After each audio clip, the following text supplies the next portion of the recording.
आज बड़ी खुशी है मुझे कि 10 महीने की तवील तफ्तीश के बाद मेरे कम अज़ कम 100 मेरे या मेरे कंपनी के लोगों के चक्कर लगे हैं FIA में।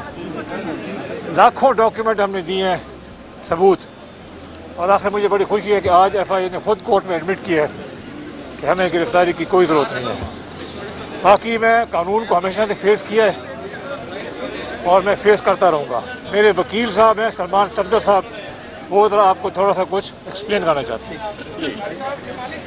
देखिए, आज 3 FIRs में फेडरल इन्वेस्टिगेटिंग एजेंसी ने तीनों FIRs में स्टेटमेंट दी कि अभी तक की जो तफ्तीश सामने आई है उस तफ्तीश की रोशनी में गिरफ्तारी जो है वो मतलूब नहीं है, और ये this is absolutely in consonance with Supreme Court judgments as well.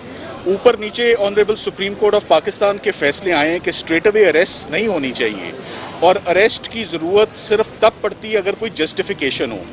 इन तमाम मुकदमात में 100 से ज़्यादा पेशियाँ जो हैं वो JWD स्टाफ ने और सीनियर स्टाफ ने और मैनेजमेंट ने की, और तमाम एविडेंस जो है वो पेश होता रहा, और वो डॉक्यूमेंट्री एविडेंस इतना मुफस्सल, इतना जामे है कि उस एविडेंस के बाद कोई गुंजाइश रह नहीं जाती थी कि फेडरल इन्वेस्टिगेटिंग एजेंसी किसी भी शख्स को अरेस्ट करती। इस केस में 2 बड़े इल्ज़ाम इस केस में लगे, अमानत में ख़यानत 406 पाकिस्तान पीनल कोड और मनी लॉन्ड्रिंग।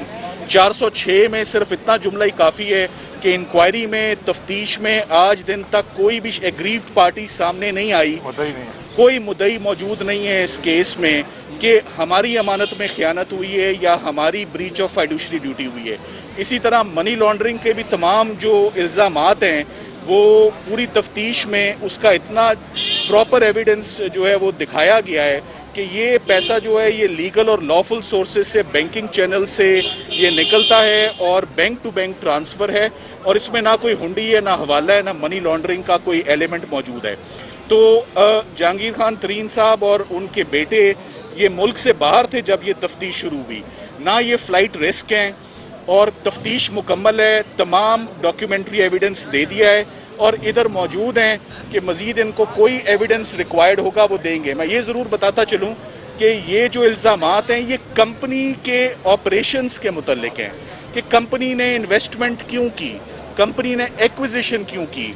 ये FIA ने कभी भी ऐसे मुकदमों की पहले तफ्तीश नहीं की थी, ये पहली दफ़ा है कि FIA ने तफ्तीश की, और बैरून मुल्क होते हुए भी इन मुकदमात की रजिस्ट्रेशन से पहले इंक्वायरी को भी ज्वाइन किया, अदालतों का भी एहतराम किया, बेल एप्लीकेशंस भी मूव की, और अपना जो हक है वो आज फेडरल इन्वेस्टिगेटिंग एजेंसी ने दिया है। हमें खुशी है इस बात की कि फेयरनेस हुई है, और फेयर प्ले की बात करते हुए FIA ने एक बड़ी फेयर स्टेटमेंट दी है कि अभी तक के एविडेंस में राइटली सो जितना डॉक्यूमेंट्री एविडेंस दिया गया है, ऐसा डॉक्यूमेंट्री एविडेंस किसी मुकदमे में हो नहीं सकता।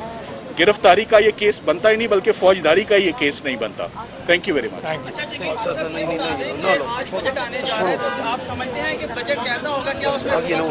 बड़ी मैं कहना चाहता हूँ, देखें ये जो FIR है मेरे ऊपर, इनका और बजट का आपस में कोई ताल्लुक नहीं। YouTube पर Googly TV देखने के लिए youtube.com की सर्च बार में Googly TV टाइप करें। Googly TV के पेज पर सुर्ख रंग के सब्सक्रिप्शन वाले बटन पर क्लिक करना ना भूलिए। YouTube पर अपलोड होने वाली वीडियो से बाखबर रहने के लिए बेल आइकॉन पर क्लिक कीजिए। आपको हर नई आने वाली वीडियो के बारे में नोटिफिकेशन मौसूल हो जाएगा।